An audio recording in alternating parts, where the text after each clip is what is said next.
Olá, mais uma vez, irmãos, estamos aqui para mais um estudo da Palavra de Deus. Hoje, dia 13 de junho de 2025, estamos nesse exato momento, vamos ler o capítulo 23 do livro de 2 Samuel. Convido você, pegue a sua Bíblia e venha comigo fazer essa leitura, né? Uma leitura que é um estudo que nós estamos realizando aqui, um estudo minucioso para ver o que Deus, né, está passando para nós através, né, desse capítulo, porque não tem nenhuma palavra na Bíblia que não seja para nossa edificação espiritual. Então, irmãos, isso é muito importante, a leitura assídua da palavra de Deus. Às vezes você lê e tem uma interpretação, porque talvez você me pergunta, irmã, por que tem, né, várias interpretações na Bíblia? É porque uma mensagem, ela tem vários sentidos. Então, Deus, ele talvez naquele momento você precisa daquela mensagem passando para você. Então, vamos ler aqui o capítulo 23 para ver o que Deus está passando para nós, né, através desse capítulo, que nos diz: E estas são as últimas palavras de Davi. Davi, filho de Jessé, fala o homem que foi exaltado, o ungido do Deus de Jacó, o suave salmista de Israel. O Espírito do Senhor fala por mim, e a sua palavra está na minha língua. Davi, ele foi um homem assim muito usado por Deus no sentido, né, dele transmitir, né, a palavra de Deus para nós. Você vê que ele escreveu os Salmos, né, o livro de Salmos. Cada salmo ali é uma edificação espiritual para nós. Ele está nos ensinando a louvar a Deus, a aproximar de Deus, a entender Deus, né? Davi, ele, no meio de tanto sofrimento que ele teve, ele nos deixou esse legado. Como que nós devemos, né, apresentar diante de Deus? Como que nós devemos ouvir Deus? Que através do nosso sofrimento, nós também ouvimos Deus nesse sofrimento nosso. Às vezes a gente está sofrendo, Deus está falando conosco nesse sofrimento. E às vezes você não entende, você fica achando, porque Deus está fazendo isso comigo? Por que eu estou sofrendo tanto? Mas é uma mensagem que Deus está passando para você. É uma correção, é um discernimento para você, né, pensar. Então tudo tem uma explicação. Tudo que você passa aqui na Terra, vive aqui na Terra, tem uma explicação lógica para aquele sentido, para aquele momento. Você está entendendo? E nós temos, é dever nosso, observar essas coisas, compreender e entender. Não foi à toa que a gente sabe que Salomão foi o homem mais sábio da face da terra. Deus deu muita inteligência para Salomão. E o próprio Salomão foi, para mim, Salomão foi um médio também. Por que eu digo isso, que Salomão foi um médio? Porque Salomão transmitiu muitas coisas do Espírito Santo para nós. Quando você lê lá quer ver? Eu vou mostrar para você aqui. Em Eclesiastes, que é o livro, né, de Salomão, a gente observa que o livro todo foi por mediunidade espiritual que Salomão recebeu para escrever esse livro.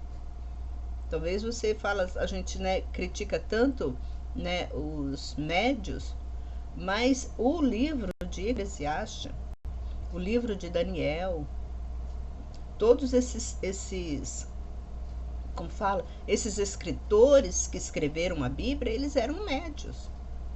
porque eles foram, né, o Espírito Santo que passou todo o direcionamento para eles. Tanto que antigamente falava médium, né? Hoje não fala mais. Hoje médium é questão espírita, é coisa, mas é o espiritual. A palavra médium vem do espiritual. Então, quando você lê o livro de Eclesiástico, você percebe o quanto que Salomão era médium, né? Que ele deixa muita coisa aqui. O Espírito Santo usou tanto ele, né, que ele deixou, né, escritos, né, tanto conselhos que você observa, são conselhos assim de vivência mesmo para nosso, né, desenvolvimento espiritual. E aqui Davi também, ele foi um homem também, né, que tanto que Salomão veio da linhagem de Davi, né? Salomão era filho de Davi. E já veio dessa linhagem a sabedoria, né? Deus acompanhou na linhagem de Salomão, de Davi, essa sabedoria que passou, né, o legado para Salomão. Então vamos continuar aqui. O Deus de Israel falou, a rocha de Israel me disse: quando um justo governa sobre os homens, ele governa no temor de Deus. Quando, olha, presta muita atenção nessa frase. Quando um justo governa no temor de Deus.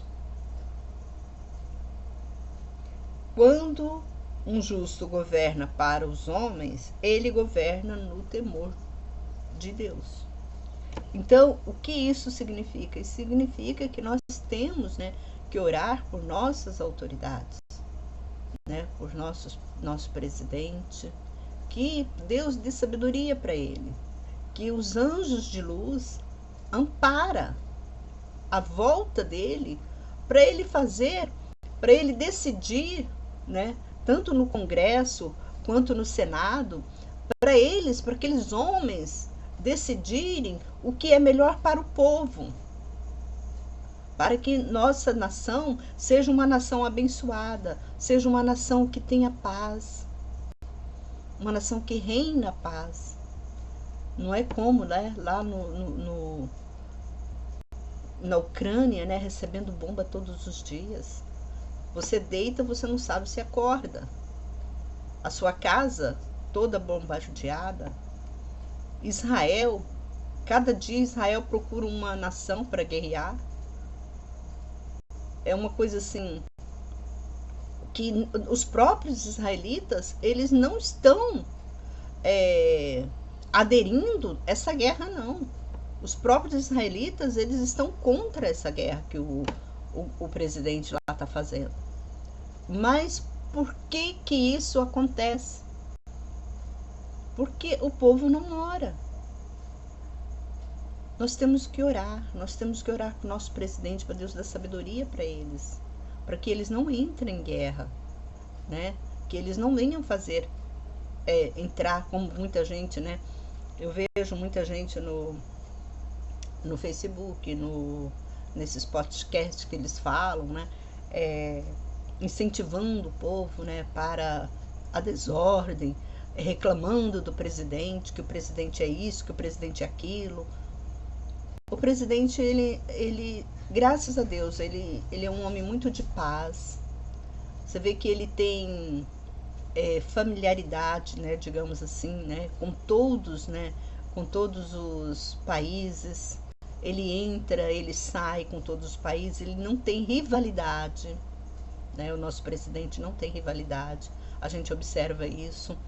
E eu continuo orando por ele, para que Deus abençoe, dê sabedoria para ele, né, governar a nossa nação, para que a guerra não chegue até nós, que a gente não entre, né, em conflito, né, com outras nações.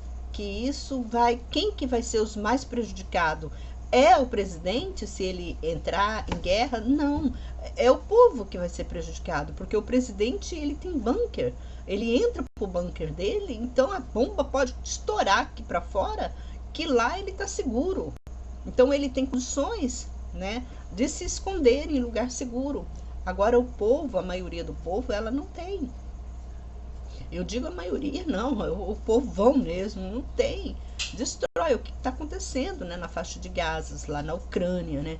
E as pessoas estão com fome, não tem casa, às vezes não tem um lugar para você se esconder, um lugar seguro para você se esconder, né, de ataques terroristas, de bombas, de tanto lançamento, né, que eles lançam pelo ar e que às vezes você acha que está seguro no local, de repente vem uma bomba, cai uma bomba em cima de você, perde o braço, perde membros, né, perde familiares, e isso é muito ruim, isso é muito, né, destrói toda a sua, assim, o seu projeto de vida. Às vezes você projetou, comprou um terreno, fez uma casa maravilhosa, possui o carro do ano, aí de repente, pá, acaba tudo aquilo. Você trabalhou tanto suadamente para conseguir, né, aquilo e não conseguiu, e um homem veio e destruiu tudo. Então, o nosso dever, o dever do povo da nação, é orar para que o presidente tenha sabedoria, conhecimento e discernimento, né, para governar a nossa nação. Vamos continuar aqui. E ele é como a luz da manhã, como o sol que se levanta de manhã sem nuvens, e quando, depois da chuva, a erva brota da terra. Isso aqui eles estão referindo Davi, que Davi é como a luz da manhã. Não é assim a minha casa para com Deus, porque estabeleceu comigo uma aliança eterna, que está bem ordenada e segura em tudo, pois ele não fará prosperar toda a minha salvação e todo o meu desejo. Eu só vou silenciar o meu telefone aqui, que eu esqueci de silenciar.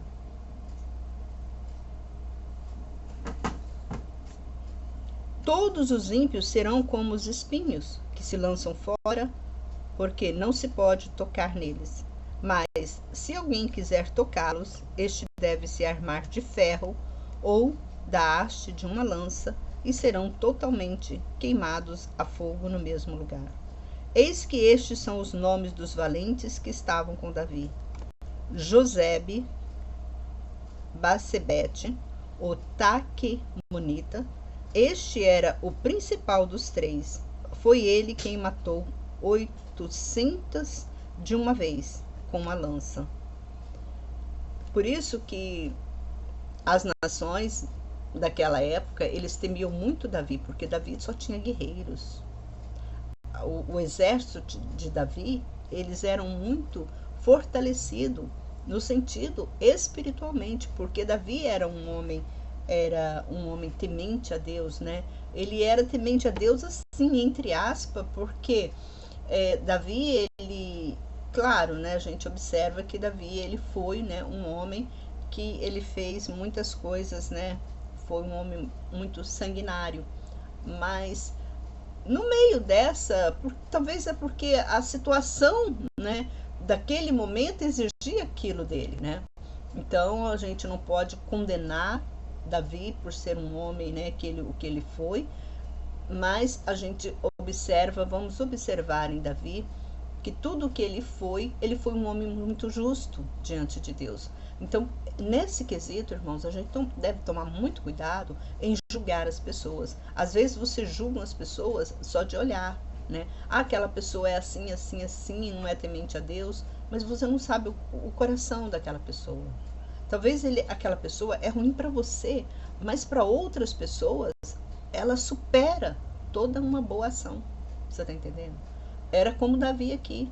Davi, ele poderia ser ruim para os inimigos dele, né? As pessoas podiam dizer, né, que Davi era ruim. Tanto o próprio filho de Davi, Absalão, ele tentou matar o pai dele, para você ter uma noção. Mas o porquê que Absalão queria, né, matar o pai dele é por causa do reinado. Ele queria o reinado para ele. porque ele via que ele tinha inveja do pai dele, né? Começou a ter inveja. Isso é um espírito ruim que se apoderou dele e ele sustentou, né, aquele espírito ruim no espírito dele. Ele sustentou aquele espírito, e tanto que deu o que deu, porque Davi foi um homem ungido por Deus para ser rei. Deus ungiu Davi. Então, a proteção, Davi estava sobre a proteção de Deus. Então, qualquer um que quisesse, né, fazer mal para Davi, ele, como diz uma palavra bem, né, bem coisa, ele seria lascado, né? Ele seria lascado se alguém quisesse fazer mal para Davi. E aconteceu. Todos os inimigos de Davi, se você for estudar a história, todos os inimigos de Davi, eles se deram mal. Começou pelo rei, né, Saul, que queria de toda forma, ele tentou de toda forma matar Davi. Aí ele foi morto e levou consigo, né, os filhos dele. E a gente observa que Absalão, o próprio filho também de Davi, perseguiu Davi. Aí você vê que Davi era um homem muito, assim, no meio disso tudo, a tristeza que abatia sobre ele. Agora você imagina um filho querendo te matar, você tem que ficar escondido de um filho, que um filho está atrás de você, você saber que o seu filho armou, né, juntou milhões de homens, como a gente leu a história, para armar emboscada para te matar. Agora você imagina tudo isso, como que ficava, né? Agora coloca nesse momento. Por isso que eu falo para vocês, quando a gente lê a história, você não pode ler assim aleatoriamente, você tem que entrar na história. Você tem que sentir os mesmos sentimentos que Davi sentiu. Agora imagina você ter um filho armando emboscada para você, para te matar, e você sabendo disso. Um filho que armou um exército para te procurar, para matar você. Porque foi um exército que Absalão ele armou. E mesmo assim, Deus protegeu Davi. Para você ver como que a Bíblia fala, lá no Salmo 91, que o Salmo 91 também foi escrito por Davi, né? Quando fala, né, que 1000 cairão ao seu lado e 10.000 à sua direita e tu não serás atingido. Quem escreveu isso foi Davi. É isso. Eles caíam, né? Eles procuravam Davi, mas Davi não foi atingido. Agora imagina Davi ficava escondido em cavernas por causa dos inimigos dele, porque naquela época não existia bunker. Eles procuravam cavernas para se esconder. E a própria Bíblia fala que eles viviam, né, escondidos em cavernas. É triste, né, você saber disso. Aí você coloca no lugar dele um rei que tinha um palácio, que tinha muitos servos para servir ele, comer do bom e do melhor. Mas o tempo dele, se você for observar a história de Davi, a maior parte da vida de Davi, ele estava nos campos guerreanos. Então, por isso que eu falo para você, nós temos que entrar no contexto da história. Nós temos que sentir a história. Não é aleatoriamente, Davi foi um homem, ele fez isso e Deus foi bom para ele, tá. Como muitos dizem, falam atrocidades por aí, mas não entram, né, na história de Davi. Você tem que entrar na história de Davi para você entender. Ele foi um homem, sim, ele foi um homem muito, muito abençoado por Deus.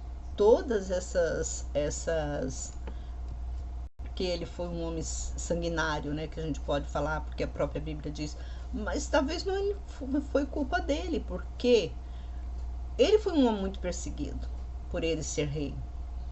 Ele era um homem muito perseguido, porque Davi, ele tinha, além dele, né, administrar, vamos dizer assim, né, dele governar o povo de Israel, tinha muitos filisteus que aderiram a Davi, que passaram para o lado de Davi. Tanto que nós lemos, né, capítulos passados que um governador filisteus acolheu Davi, escondendo Davi de Saul. Davi conviveu com os filisteus por muito tempo. O rei da época gostava muito de Davi. O rei filisteu gostava de Davi, para você ter uma ideia, como que Deus amparava Davi. Fazia até com que o rei, né, o rei que era para estar contra Davi, ele estava a favor de Davi. Ele escondeu Davi, Davi trabalhou com ele, e quando o tempo que Davi estava com esse rei, o rei prosperou. Então isso nós vemos como que Deus, né, andava com Davi, estava com Davi, porque o sentimento de Davi, por isso que lá no Salmo você vê que ele fala, né, que a história dele, quando você começa a ler os Salmos, os livros os Salmos que ele escreveu, aí você observa como ele era um homem afligido. Talvez você lê assim, nossa, Davi parece aqui que era demais, sendo que ele era rei. Não, ele foi um homem perseguido. Eu creio que 80%, tá, da história de Davi, ele passou nos campos guerreando. Eu creio que 80%, porque ele não tinha paz. Ele vivia, o tempo que ele vivia lá no palácio, ele sempre estava trabalhando, porque era um momento de muito... Ele veio na época dele, ele veio num momento muito, como fala, era muita guerra que existia naquela época. O povo de Israel com os povos filisteus, hebreus, então isso tudo guerreavam com o outro, querendo poder, que estava, né, era um momento de muita dificuldade para a paz, né, para a paz. Então vamos continuar aqui, né? Mas se alguém quiser tocá-los, este deve se armar de ferro ou de haste de uma lança, e serão totalmente queimados no fogo no mesmo lugar. Aqui nós já lemos, né? Então vamos continuar. Aqui está falando sobre depois dele. Tá. Então aqui fala, nós lemos, né, que Josebe era um dos valentes de Davi, e ele matou, né, 800 de uma vez só com uma lança. Esses eram os valentes, né, que estavam do lado de Davi. Depois dele era Eleazar, o filho de Dodó, filho de Aoi, um dos 3 heróis que estavam com Davi, quando desafiaram os filisteus que se haviam reunidos lá para a batalha, enquanto os homens de Israel se retiravam.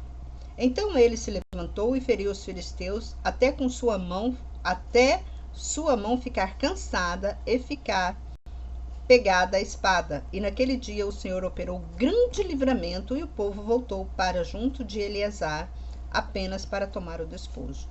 Depois dele era Samá, o filho de Agé, o Hararita. Os filisteus se haviam reunidos em Lei, onde havia um campo cheio de lentilhas, e o povo fugiu diante dos filisteus. Então ele se colocou no meio daquele campo, o defendeu e matou os filisteus. E o Senhor realizou um grande livramento. E 3 dos 30 cabeças desceram no tempo da colheita e foram ter com Davi a caverna de Adulão. E a tropa dos filisteus acampara no vale de Refaim. Então Davi estava no lugar forte, e a guarnição dos filisteus estavam em Belém. E Davi teve um desejo e disse: quem me dera beber da água da cisterna que está junto às portas de Belém? Então aqueles 3 heróis, rompendo o acampamento dos filisteus, tiraram a água da cisterna que está junto à porta de Belém e trouxeram a Davi. Porém ele não quis bebê-la, mas a derramou perante o Senhor. A gente vê como que ele era amado, né, também pelos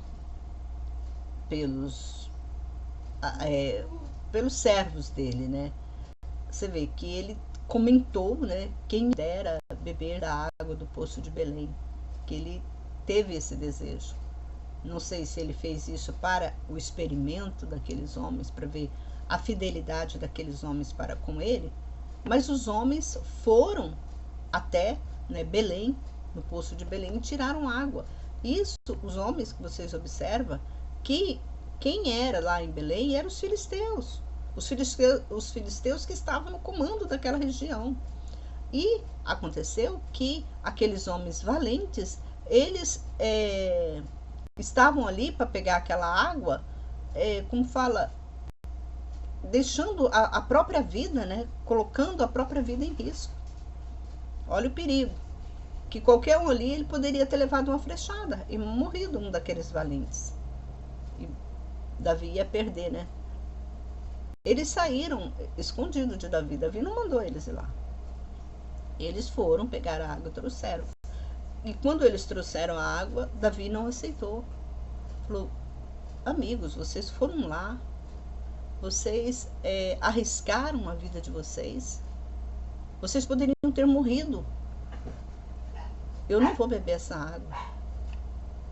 E Davi derramou, para você ver como que o temor de Davi, né? Se fosse outro rei, que bom, vocês trouxeram para mim a água, agora eu vou beber, vou me saciar.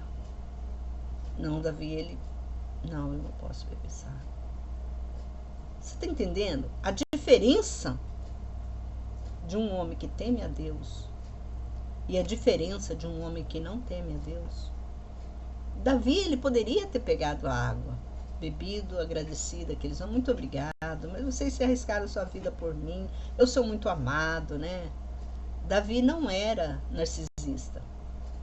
Davi não era narcisista. Ele era humilde. Ele era um homem temente a Deus. O que é que ele fez? Longe de mim tomar essa água. Eu não vou tomar essa água. Eu vou derramar para o Senhor. E ele disse isso mesmo, olha só. Ele disse: longe de mim, ó Senhor, que eu faça tal. Eu beberia o sangue dos homens que foram com risco das suas vidas, de modo que não a quis beber. Aqueles 3 heróis fizeram isto. Abisai, irmão de Joabe, o filho de Zeruia, era chefe dos 30, ele matou 300 com sua lança, e ele tinha nome glorioso entre os 3. Ele não era o mais nobre entre os 3, e era o chefe deles, mas não chegou aos primeiros 3. Ebenaías, o filho de Jeoada, filho de um homem de Cabzel, valoroso e de grandes feitos, matou os 2 fortes de Moabe. Depois desceu e matou um leão dentro de uma caverna no tempo da neve. Ele também matou um egípcio, homem de temível aspecto. Este tinha uma lança na mão, mas Benaías desceu a ele com um cajado, arrancou-lhe da mão a lança e com ele o matou. Benaías, filho de Joiada, fez isto, e ele teve um nome glorioso entre os 3 heróis. Ele era o mais honrado entre os 30, mas não chegou aos 3 primeiros. Mas Davi o colocou sobre os seus guardas. Azael, irmão de Joabe, estava entre os 30. El-Hanan, filho de Dodó, de Belém. Samá, o Oradita, Elica, o Orodita, Elis, o Pautita, Ira, filho de Iques, o Tecoitas. Por que Davi fez questão de relacionar esses 3 que a gente vai continuar? Ele só está relacionando o nome dos valentes, né, dos homens principais que estavam com ele. Por que ele fez isso? Porque eram homens valorosos, homens que cuidavam dele, né, cuidavam da segurança de Davi. Então ele fez questão de deixar escrito o nome deles. Eram homens valorosos para aquele reinado de Davi. E aqui ele deixa, por isso que às vezes, aí você fala assim, mas não precisava ter na Bíblia esses nomes. Irmãos, nós temos que dar valor a quem está do nosso lado. Nós temos que, isso aqui foi uma forma que Davi fez de valorizar, que o próprio Deus, né, incentivou Davi. Olha, valorize esses homens salvam a sua vida. Muitas das vezes, né, quantas vezes que esses homens, né, estavam na frente de grandes batalhas, salvando a vida de Davi. Então, esses homens foram muito principal, né? Eles foram muito principal na vida de Davi. Então, foi por isso que Davi, ele reconheceu isso e deixou em destaque, né, o nome desses homens, que ficou na história, grandes homens. É como você vai lá no livro, né, dos presidentes do Brasil, ali tem todo relacionado os presidentes que já foram presidente do Brasil, desde o primeiro presidente, né, até os dias de hoje, está tudo relacionado. Até aquele presidente que governou 30 dias, tem lá, está escrito o nome dele lá, porque no momento exato ele foi uma pessoa importante, uma pessoa valorosa para a nação brasileira. E aqui também Davi deixou, né, escrito o nome desses heróis que estavam, né, na batalha junto com ele. É importante nós reconhecermos o que traz. É por isso que eu falo para vocês, gente, a Bíblia é recheada de conselhos. O que isso traz à tona para nós, né? Isso aqui nos mostra que nós devemos reconhecer, né, quem está nos ajudando, quem está à nossa volta, batalhando por nós, trabalhando por nós, ajudando a gente tem que reconhecer essas pessoas, não é simplesmente, né, ficar com o narizinho empinado, eu sou o melhor, vocês têm que fazer, como alguns aí, né, que infelizmente, graças a Deus, Deus nos livrou da nossa nação. Então é isso, gente, nós temos que dar valor às pessoas que estão à nossa volta, aquelas pessoas que nos ajudam, com pai, mãe, irmãos, filhos que estão ali sempre nos ajudando. Nós temos que dar valor a essas pessoas que estão à nossa volta. Tem amigos, né? Tem muitos amigos que sempre está ao seu lado, ajudando você, e você tem que tem aquele, sabe, toma lá, dá cá. Então é uma troca, você ajuda ele ajuda você, e é assim. Aqui Davi, ele deixou escrito esses nomes, ele fez questão, né, quando ele foi nas últimas palavras dele, que aqui mesmo fala as últimas palavras de Davi, ele deixou escrito que esses homens esteve ao lado dele, salvando a vida dele, salvando a vida do palácio, salvando a vida do povo de Israel.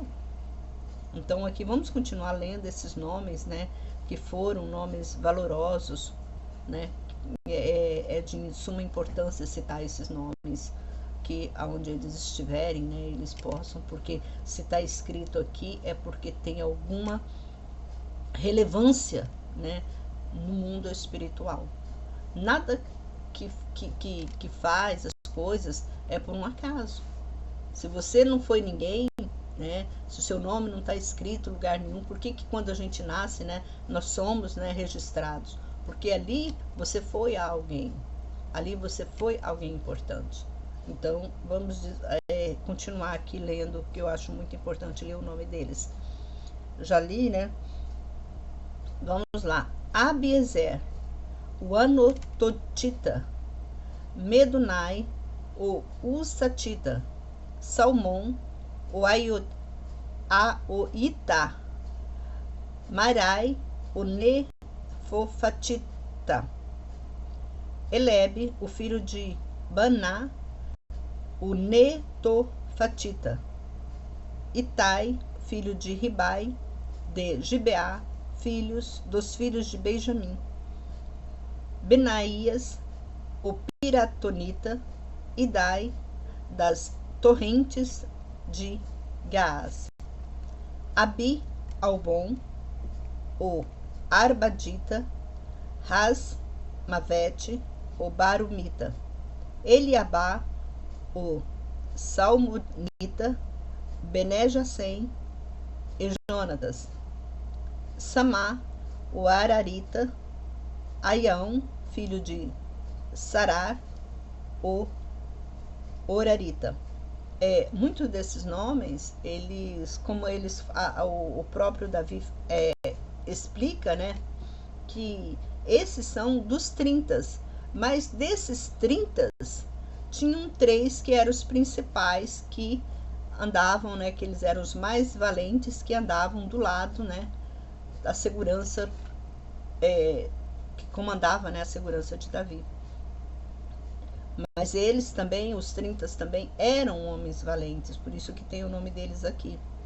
Elifilete, o filho de Ascabai, o filho de Macatita, Eliam, o filho de Aitofel, o Gilonita, Reis Rai, o Carmelita, Parai, o Arbita, Igal, o filho de Natã, de Zobá, Bani, o Gadita, Zeleque, o Amonita, Nairai, o Berotita, o que trazia as armas de Joabe, filho de Zeruia, Ira, o Itrita, Carebe, o Itrita, Urias, o Eteu, 37 ao todos. Então, havia aqui que aumentou, né? Ele fala de 30 e depois ele foi contar a contagem dele, no momento talvez que ele começou a lembrar deles, né? Ele viu que era 37 ao todos. Irmãos, terminamos por aqui. Por isso que eu falo para você, como que é bom, né, a gente, né, fazer um estudo minucioso. Como que a gente não aprendeu nesse capítulo 23? Porque se você ler ele, você vai achar, se você ler ele, como eu falo, se a gente fazer uma leitura rápida, você vai achar que isso aqui nem deveria estar na Bíblia. Mas olha quantas, né, quando a gente começa a entrar na história, a entender, a compreender, né, quantas coisas maravilhosas que Deus nos passa através desse capítulo. Irmãos, um forte abraço. Se você gostou, você dá like aqui embaixo no vídeo. Você se inscreve no canal. Se você não é inscrito, você compartilha isso na sua comunidade, nos seus grupos do WhatsApp, nos seus grupos do Facebook, do Instagram. Que Deus abençoe a todos em nome de Jesus. Até o próximo vídeo, se assim Deus nos permitir. Que todos sejam abençoados com a proteção do Divino. Amém.